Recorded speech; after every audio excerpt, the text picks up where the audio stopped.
The Dow plunged nearly 800 points today, losing more than 3% of its value.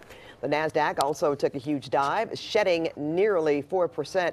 In addition to the U.S.-China trade showdown, investors appear to be jittery over the bond market.